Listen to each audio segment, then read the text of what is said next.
I have this image, Emmy, of you walking around the reservoir, like making all of these amazing whistle tones, and nobody in New York is raising an eyebrow. No, of course not. Everybody's like, No, "Oh, yeah, everyone's there." just like cuckoo banana over there. Yeah, no, totally. Yeah. Maybe don't get too close, but like it's okay. Hi, everyone, and thank you so much for joining us. I'm Entertainment Weekly Executive Editor Jared Hall. Now, you know that scene, it's a huge battle scene in Avengers Endgame where Captain Marvel, Scarlet Witch, Valkyrie, Okoye, Mantis, Shuri, the Wasp, Gamora, Nebula, and Pepper Potts all assemble, and it's this just amazing moment, and the audience is cheered. Well, right now, I have that same kind of excited feeling as I did watching that scene because we have assembled what I'm considering a powerhouse group of fierce and wildly talented actresses for this Awardist roundtable, and I am truly honored to lead this conversation. So let's get right to it. These 8 actresses all starred in recent limited series. It is hands down my favorite category this year, and more specifically, they all portray real women. Joining me in the order in which their shows debuted, we have Beanie Feldstein, who played Monica Lewinsky in Impeachment, American Crime Story. Adrienne Warren portrayed Mamie Till Mobley in Women of the Movement. Julia Garner starred as Anna Sorokin, aka Anna Delvey, in Inventing Anna. Amanda Seyfried was Elizabeth Holmes in The Dropout. Anne Hathaway was Rebecca Newman in We Crashed. Elle Fanning became Michelle Carter in The Girl from Plainville. Jessica Biel was Candy Montgomery in Candy. And Emmy Rossum portrays Angeline in Angeline. Hello to all of you and welcome. Hey. Hey, look at that.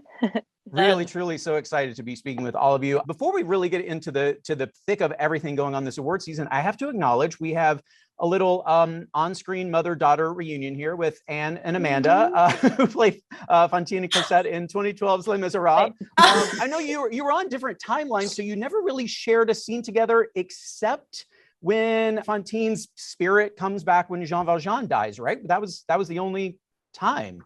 It's really funny. I was like, "What? Who?" And then you said, You're like, "Oh my God," because it felt like a lifetime ago. But you're right. We didn't get to, I mean, at the end scene, that was like one of the most beautiful experiences I've ever had on a film set, when we got to finally be together at the end, when you sing that song. When we sing that song, it was so, yes. You guys ghost away, and I'm just like listening to it, and it was like a dream. Well, I was going to ask if there were any like fond memories from that moment together. It sounds like clearly there are. Has anyone else worked together in the past? I know we have some who are working together now. Let's go through that. Who's worked together? Emmy and I worked together. Yeah. Julia starred in an episode of Modern Love that I directed, and she's just transcendent and a terrific actress, and just so watchable and lovely and funny and great. And I'm so happy to see her. I'm seeing all these women, and it would just be a dream to act with every single one of you. I'm just kind of like, I'm a fan of all of you guys. So this is thank you for having me. Well, surprise, this is the audition right now for a new movie that we are putting together. Having a table read. Zoom audition. Exactly, someone's going to walk in and hand you a script right now. No, I of course mentioned that all of you play real women in these limited series, but something else that almost all of you have in common is that the women you portray were part of true crimes or scandals, and you're not alone. This year, there was also Julia Roberts in Gaslit, Viola Davis, Michelle Pfeiffer, Gillian Anderson in The First Lady, also Elle's sister Coda is in that. Lily James and Pam and Tommy, Renee Zellweger in The Thing About Pam, Sarah Paulson also from Impeachment, Olivia Colman in Landscapers. The list goes on and on. But I guess this is the question I pose to you. What is it about a true story that makes it so hard to resist? Jessica, would you mind taking that first? Well, I think the moments where life is stranger and more wild than fiction is something that's endlessly fascinating. We're all students of, and observers of human behavior. I'm assuming that's why you ladies love what you do. I love what I do because I just love studying people and like stepping in someone else's shoes, especially someone who has lived and walked in the world and, has had an experience that I haven't had. And I'm just I'm just so curious about that. And there's so much to mine when your character is someone who has existed or is existing currently. There's so much that we can learn from each other. And I think that is like, that to me is why any true story that we can tell or put light on a situation that didn't have that light before, share other people's truths, give people an opportunity to be seen in the way in which they feel like their life should be seen. Or, I mean, it's such a beautiful moment and such an incredible honor for each of us, as well as a responsibility as well. Playing somebody who is infamous is just like, we're all humans. We're all very, very complicated, and like shedding new light or just gaining new perspective. Like we each have our own unique perspective on each character that we play. So when there's somebody out there who the world is aware of, it gives us an opportunity to shed light on a certain facet of that person that we wouldn't necessarily have seen. And that's like super satisfying. Just adding on to what everyone's saying, now that there's just, I don't want to say there's so many, there's just the lack of truth nowadays in a way. So I think there's something, people are attracted to stories where they're almost catching somebody in a lie, because there's so many things that's just lies, like just social media, just things aren't as genuine in a way as much as they used to be. So I think that's also, people are attracted to, I don't want to say catching somebody in a lie, but almost those scandals in a sense. I know I am in a way. One of the things that was so interesting to me about this character was what happens when someone doesn't know that they're lying, or an aspect of themselves is fake it till you make it. And where is that line where a truth that you intend to happen doesn't come true? When do you communicate that to people, or when do you keep doubling down and betting on yourself? And when part of dreams are based in delusion inherently, how do you navigate that? I feel like, I don't know if anybody else feels this way, but I felt like my character was someone I met through the media, and who she actually was very different than how the media portrayed her. And it was really interesting to me to try to get more of her and more of that dimensionality in there. And playing off what you're saying, the character that I'm playing is somebody who desires to be two-dimensional, desires to be unknowable, that there's safety in not being human. And so to play someone who's so incredibly secretive of their truth, who's constantly like kind of spinning these fantasies and self-mythologizing, because that is their own emotional survival, because the pain of being alive, of being mortal, of being in a human female body, of existing in the patriarchy, of existing as a Jewish woman, all the threats that come with that are too poignant to bear. And the idea that you could create and commit to this version of fantasy was really fascinating to me. And the idea that perhaps there could be just as much or even more emotional truth to be found in the stories that we tell to ourselves and about ourselves than just a whole bunch of facts. And so in that way, I think you're never going to be able to tell a true story the way it really happened, because there are so many people who were there who viewed it differently. And that's why I think that in a sense, it's always a failure to do a biopic, right? Because you're never going to capture every little nuance. And we are so much more than just kind of a two-dimensional, number of things that happen to us. But I think that the attempt to bring a humanity and a depth and a poignancy and honor to a woman's story is really, really valid, and something that I think all the ladies here did so incredibly well. Adrienne, you mentioned, obviously, this is not the first time you have played a real character. You came off of kind of being and absorbing everything you could about Tina Turner for several years before you did this. Was there anything specific that you took away from that experience that you were able to apply to portraying Mamie? They're very different people, but I approached them the same. And for me, it was about the truth of honoring their stories and who they are. A lot of my work is about shining light on women's stories who aren't told, specifically in history and specifically as a Black woman, as a woman of color. I think that is part of my purpose as an actress here on this planet right now. And I hope that there will be moments where we can get even more nuanced stories about women of color. But the truth is, I'm telling a story about a woman whose son was murdered, lynched, and she made a decision to start the civil rights movement. And that is, and all of my work after that and everything that I've been asked to do about after that has been about a historical Black woman that has had to push through and persevere to push through. And it's never actually been about them. It's never actually been their story or their choice. It's been about what has been oppressed upon them and how they overcame it. So for me, it was really just about finding the truth for both of them, because they were both oppressed in ways that are unimaginable and came out on the other side as warriors. But unfortunately, in storytelling for women of color, you get to say that we're superheroes, but you never get to see how we get our capes.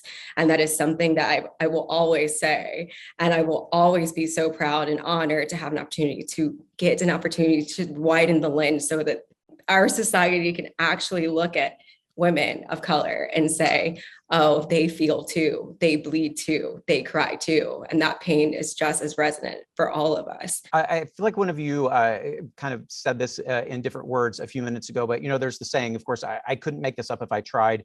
And the thing here is that your writers didn't have to, because these things really happen for better or worse. So as each of you learned more and more about the people you were portraying, what was the thing that you perhaps found like the hardest to believe, to wrap your head around? When Anne was talking about the media, that kind of, I can relate, because in Michelle Carter's case, the media really portrayed this case in a very one-dimensional way. And I really didn't know much about her except for the very kind of biased, one-sided depiction that they showed. So I guess for me, everything that I found out along the way was kind of a revelation and helped. But I mean, I think for me, it was hard because I'm playing a character that I don't necessarily agree with what she did. And what she did was really, in a lot of ways, very unforgivable. And as you know, with these text messages, and we had access to them, and reading through them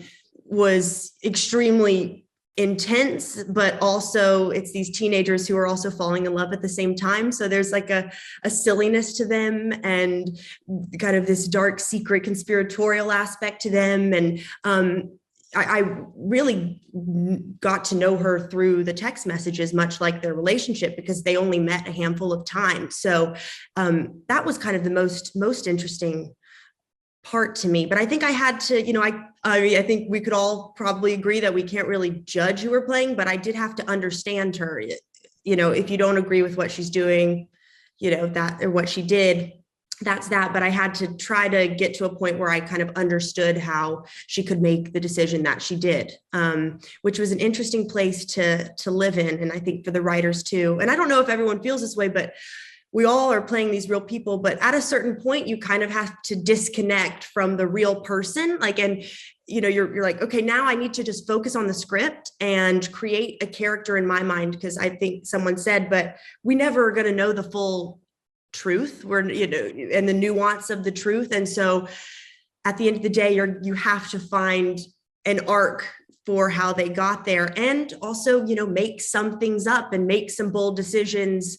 As an actor, you're like, I'm going to decide this is what she was thinking. I might not know, but you have to decide it. I have a question. Was it hard for everybody just to leave at the end when you were back? It just felt like this was for me specifically, it was like the most work I ever put into something. I'm just getting activated by that question. Was it really difficult for everybody and stressful to be like, oh my God, are they going to hate this performance? Because they are alive too. And it's kind of one of those things that, and there are such interesting characters, in a way, I was kind of stressed out about.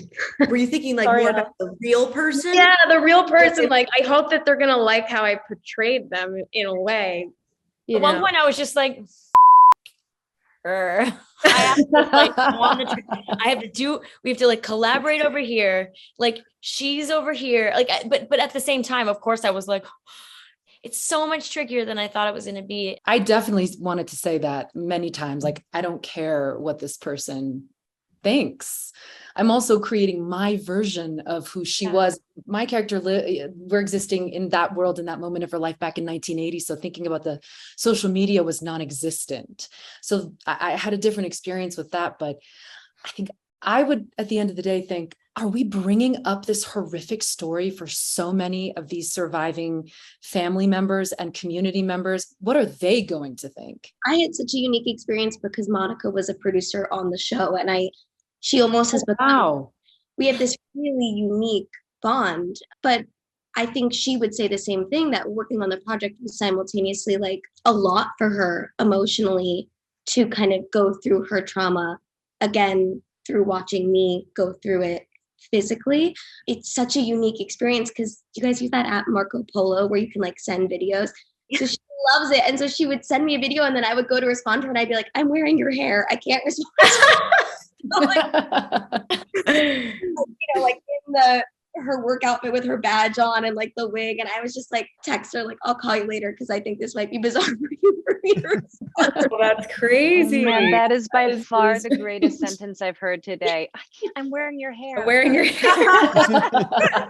Although Angeline was involved in our production, she didn't want to be involved with me that closely because the version of her that I'm playing is the icon of who she is and not the woman that she is, through the guise and the lens of so many different people's perspectives and storytelling of her. So my version of her over like 50 or 60 years changes depending upon who's in control of the story. And when I met with her, I mean, the first thing she said was, "So why do you have such a hard on to play me?" And then then I was like, I mean, that's why. You're incredible and you're in control in every situation you're in. And then she said, I want you to tell whatever version of the story you want to tell. And in that way, it's going to be your story and not my story because only I can tell my story.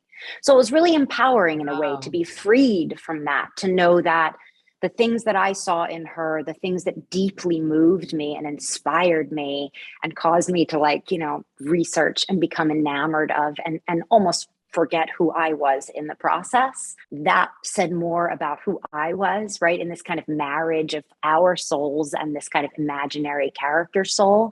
And in that way, all of these characters are kind of like emotional impressionism more than they are us becoming somebody else who exists out there. And that, I think there's a freedom in that. I'm just having such an amazing time listening to everyone articulate it because it sounds like we all kind of followed a similar path in this one. And everything everybody said, I hear, and yes, I had my version of that. The one thing that I had that was slightly specific to my character was she was very into Kabbalah. And I read a book about Kabbalah. And one of the things I read was to humiliate someone is on par with murdering them. And so I had this real awareness every day. I'm like, I just hope she knows I'm not here to humiliate her. Because as someone said, it talked about taking bold swings and making bold choices. You do have to do that when you're playing a bold person, but also be sensitive to the fact that nobody can ever listen to their own voice. You can't look at a picture at yourself of self without being critical. And now you're showing someone else's life and your interpretation. And so all the choices that I made, and we had so many meetings about this as a team on this project, was about how do we tell what happened without humiliating everybody? How do we show that these were people who, whether or not they made the right choice or the wrong choice, or however you feel about their choices, they really were grounded in a desire to do good. We wanted to show that without judging how close they came to the mark that they set for themselves. When I met Anna Delvey, I had a weirdly similar kind of conversation going, what you're saying. Like, she was asking me, how filming was going, and she was asking me how I'm going to play her. And, at that time, there wasn't a lot of interviews with her and people knew about her, but she almost was appearing like a character and they didn't know her story. And I just said, listen, my job is to make you a human, and you don't have to like that person, but you're not a person right now in a way. And going back to what you were saying of the humiliation, I think the lack of acknowledging that that person is a person in a sense, humanizing them. You don't have to love our characters. You can actually like hate the characters that you're watching, but you have to be willing to understand why they did what they did in some regard. So I think that's the main thing. Beanie, if Monica hadn't been involved in impeachment, would you have been involved? Impeachment is the third installment of American Crime Story, and this was the first time they've ever actually had a real person involved. So I think the answer to that question would be like, I would have had to have read the script and seen what the perspective of the show was. And Sarah Burgess, our incredible writer, she had such a fierce understanding of Linda and Monica, and it was so firmly rooted in the women's perspective. And even though it's called the impeachment of William Jefferson Clinton, it's about the women around him. It's not the story of Ken Starr versus Bill Clinton or Newt Gingrich versus Bill Clinton. It's the story of a friendship that went so deeply awry. It was turning the spotlight of this story that we think we all understand kind of on itself and back to the women that really are the reason that this happened. And, Monica was like a meal for society to feast upon. She was just meat. She wasn't a person. She wasn't a 22-year-old woman. She was just fat and Jewish and spoiled and all of these things that they called her. So I could only have ever been a part. I had always wanted to play Monica.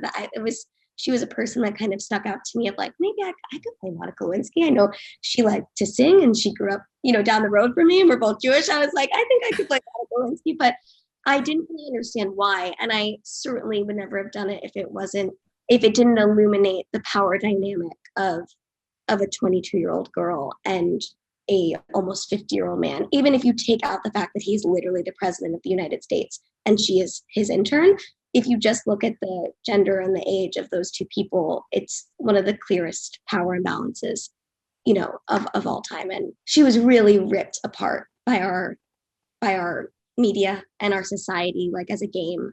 And so it was an honor to show the human behind that. And Monica was really serious about her bad choices being in there as well as her good choices, because if you only show her good, again, that's also a two-dimensional portrait. It's just like a good two-dimensional portrait versus the bad one that was given to us for so long. She said, no one's going to believe it if it's only good about me. It has to be the real thing. Elle, I got to ask you quickly, the Glee scene where she is in the mirror. Okay, were you already a fan of the show? Did you remember that, or did you go back and watch that a lot to get down that Rachel Berry delivery in that moment? Well, I'd never really, I'd seen Glee, but I wasn't a Gleek.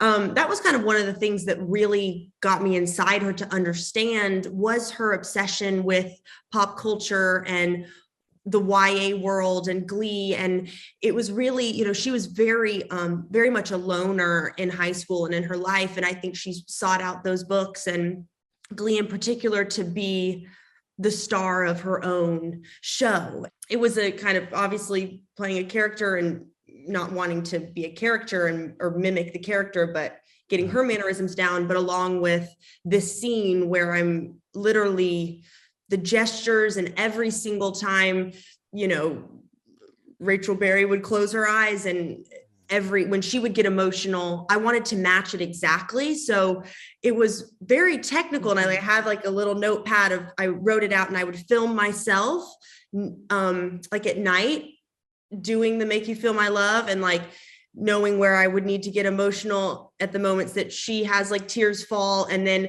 I would watch myself back next to the computer screen of her doing it so we could like nail it. Cause I think the eeriness of it being so specific and it mimicking exactly is what I wanted to pinpoint, because it's kind of the turning point of the series where you start questioning my character's motives, where it's really someone mimicking grief. For those of you who didn't get to meet the person you portray, if you could have met them and asked one question, Adrienne, in your case, maybe this is even just the family, what would that one question have been? I was terrified to play this role for many reasons.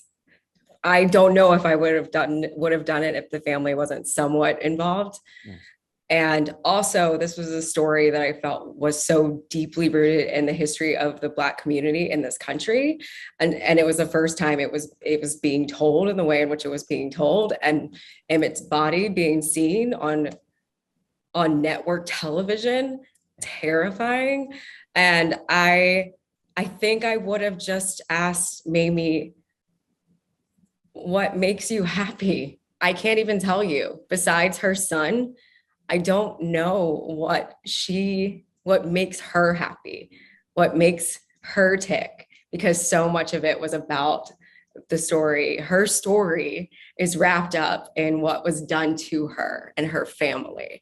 And I want to know about her, more about her. And even though I learned so much about her as a human being, obviously, because I had to do this work and tell this story, I had to look at it and do this work from the perspective of, at this time in her life, based off what was happening, she had to persevere, and she persevered in this way. Every time was about, I have to get to work. I have to get to work. I have to get to work to find justice for my boy.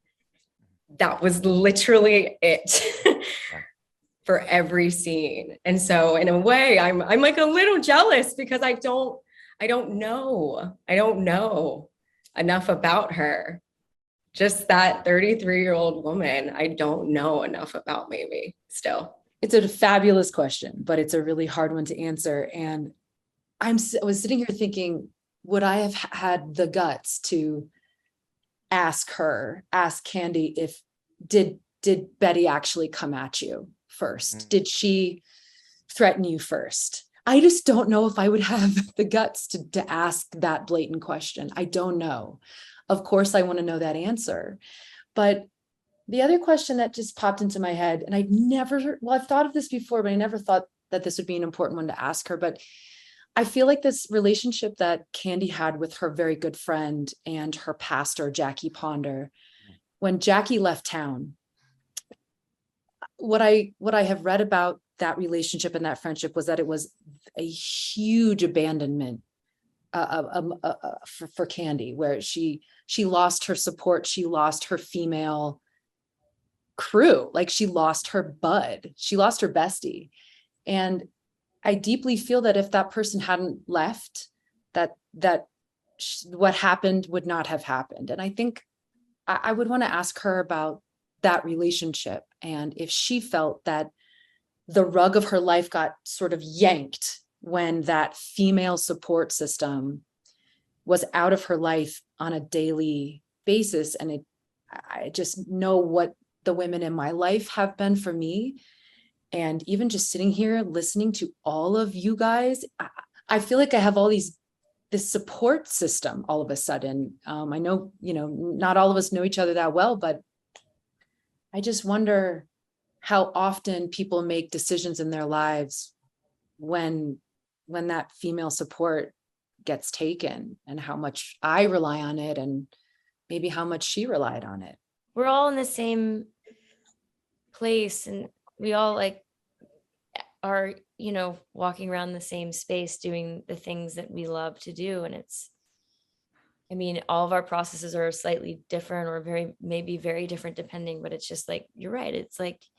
It's really nice to be able to connect on, this is very specific. We all played real people.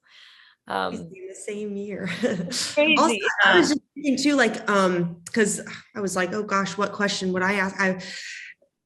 There would be a lot, but I don't know if I would have the guts. But I started thinking about her eyebrows in the court scene, and I would why she grew them on like that, because it was makeup. And I have my theories, but I thought it was kind of armor in a way, because she looked like so many different people, but I think she was such a kind of fairy nymph at that time in court. She really had this delicate face. I think the harsh eyebrows really did a lot to also she didn't show a lot of emotion, had kind of these smirks and things. And I'm curious why she drew them on. I felt like they were war paint, because it's she's going in and she wants to kind of get herself ready for battle every day. But That's my theory. I guess I would ask that, but thinking through about the eyebrows, I think also looking at everyone's kind of physical transformations that they've made for their roles this year. It's interesting because I'm like, you guys all don't look exactly like your characters right now. Yeah, I think it's such a testament to just totally just getting, evaporated into that role. And I think it was like the first time for me that I actually played a real person that was kind of, people knew what she looked like and who was still alive. And I never had to really transform in that way of where people would probably be online later comparing you to the real person and trying to get that right. And, how accurate we all wanted to be. I mean, it seems like we all wanted to be pretty accurate because everyone really was, I feel. But that was I liked that feeling. I never got to do that before. My question would just be pretty practical. I work with an amazing researcher named Amy Hammond, who, by the way, if any of you guys need a researcher, I can't recommend her highly enough. She was brilliant, and she helped me organize Rebecca's life into 3 distinct sections. And Amy will find out as much information as is available. And the middle section she was like, there's really very little evidence of what she was up to.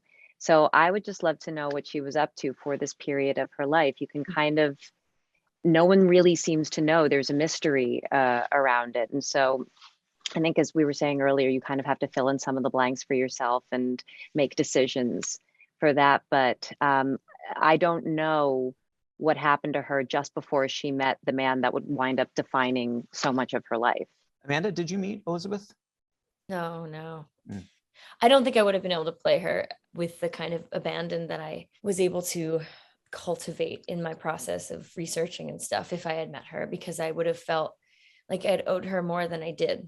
And I know that about me. And I wasn't given the opportunity to meet her because she was in litigation. But I do know we have one person that she's friends with, that I am in contact with, and he would give me some messages every once in a while. And she did say she would love to have coffee with me after the trial.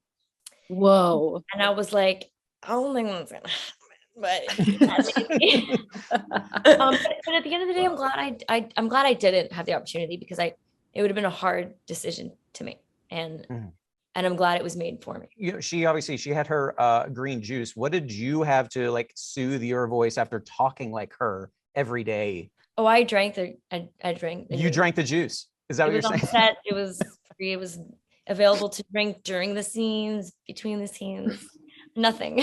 Just, I got as low as I could go. I can't, it's funny. Yeah. Like, we all have our limits, our physical limitations. And I knew I was never going to get to her frequency, or however it's measured, because she's like at a 180 on some scale, and females speak, the average female voice sits at like a 230 or something like that. And she was at her lowest, like at a 186 or something like that. And so I just knew it in the beginning, I was never going to be that low. And if they had to modulate me post and it sounded good, fine. But I was just like, this is going to be my version of her voice. So much of the character sometimes comes from a vocal place, or from a walking pattern, from a gait pattern. Yes. You find your way in depending upon, I had like the inverse issue. Like, I had to find all these like very weird shadow tones. You are a coloratura. Yeah, but that's not. No, definitely no. I mean, no. But like, I had to, like, I would honey. I would like hang upside down trying to find these like weird, bizarre oohs. Just like, I would just walk the reservoir trying to find like odd places, and then just do it repeatedly for hours a day. So you could like, almost like you're like working up a muscle. I have this image, Emmy, of you walking around the reservoir, like making all of these amazing whistle tones, and nobody in New York is raising an eyebrow. No, of course not. No, everyone's just like cuckoo banana over there. Yeah. Totally. Yeah. Maybe don't get too close, but like, it's okay. She seems exactly. Annie, what about yours? Like, you were so much deeper. That's like, she spoke so, like, did that, like, how did you get into that? Because I just, I don't know how everybody else feels, but when I was first starting out, I used to put so much pressure on myself that like the first time I did something, it had to be there. And one of the things that I've loved about the longer I've acted is I've learned that just because you can't do something the first time around doesn't mean you can't keep working towards it. And so the first time I went for it, it was, nowhere near where I wanted it to be or needed it to be. So I just worked with a great vocal coach, Jerome Butler, and we just kept at it and kept at it and kept at it.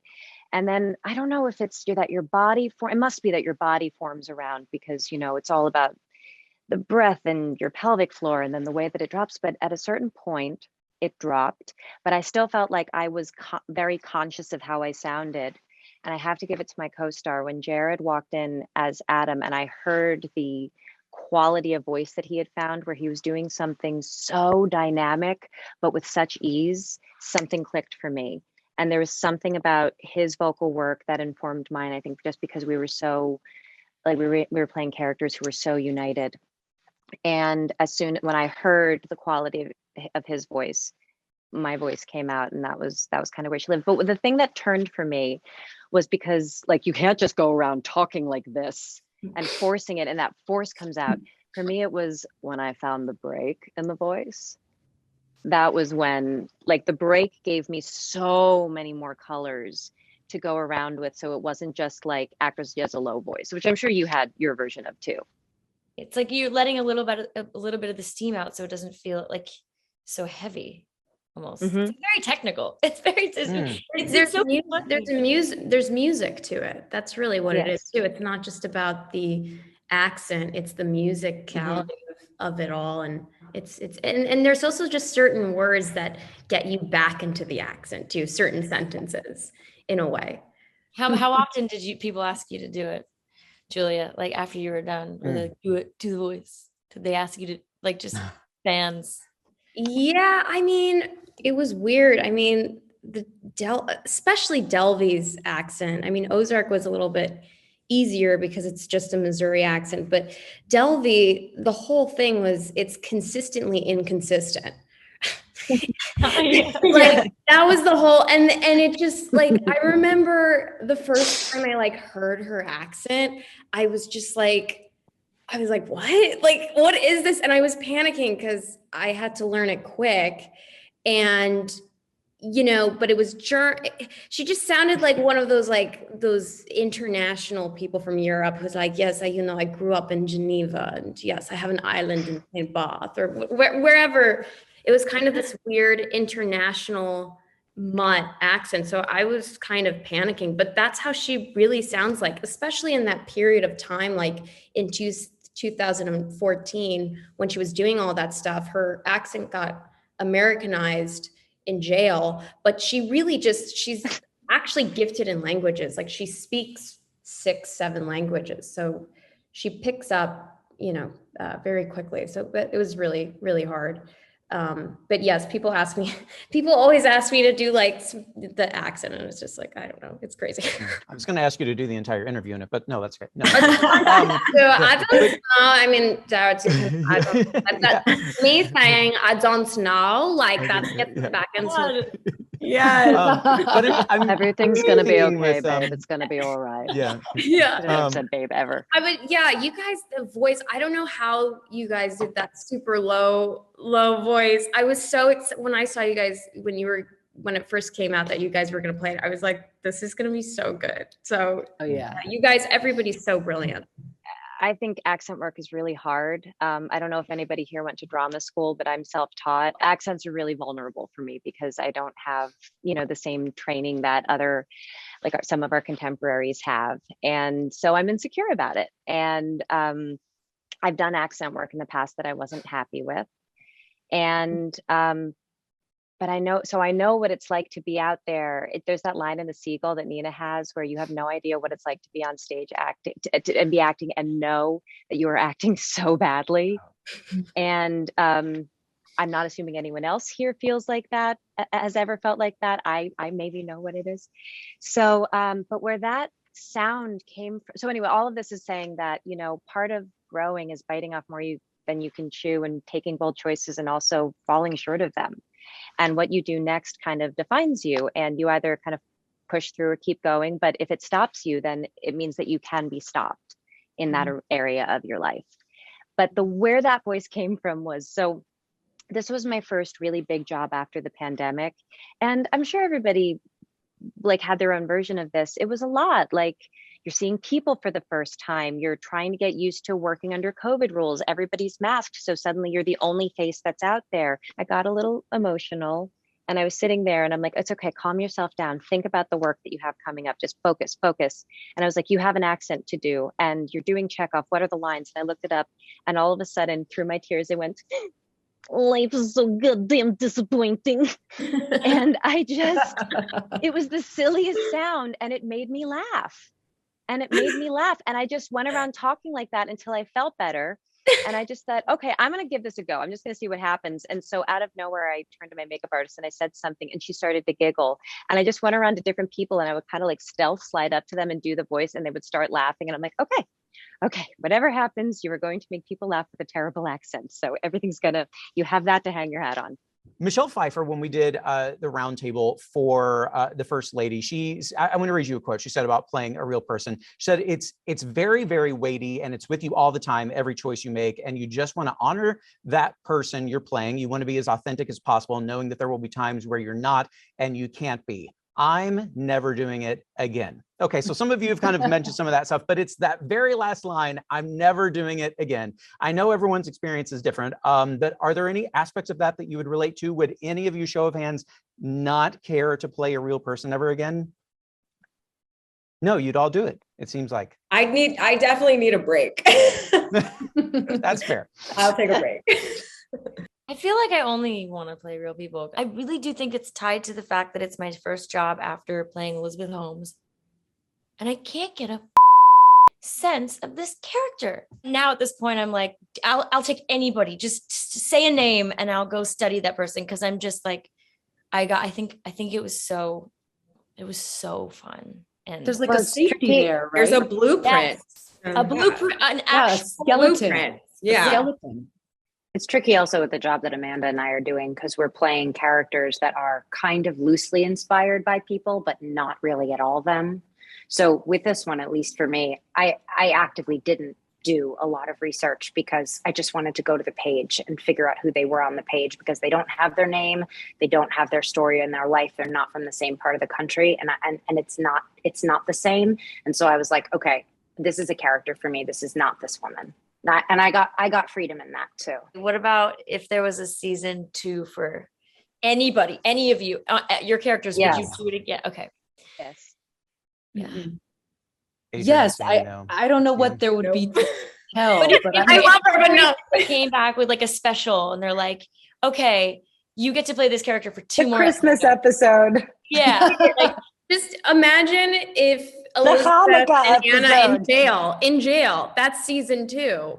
Oh my God, what if we all played our parts, but that's the movie? That's the movie. Like figure out a way, a world in which they all live together. Fall out, but we're all those characters together in one. Definitely a fever dream. And there's dancing. They're all in the same prison. Oh my gosh. And Mamie's the lawyer. Mamie's definitely a lawyer. Yeah. Done. Oh, wow. And Monica is too. Yeah. There's a multiverse in which that could definitely exist. So we talked about superheroes. Can I just jump in with something? Because you said something great, and I really want it to be true that there's no shortage of great roles for women, but that's just not true across the board for everybody. So I just want to say that there's a really promising uptick in great roles for women, but we have really far to go. And I just want to encourage anybody watching this to do whatever you can to level that playing field because it isn't there yet.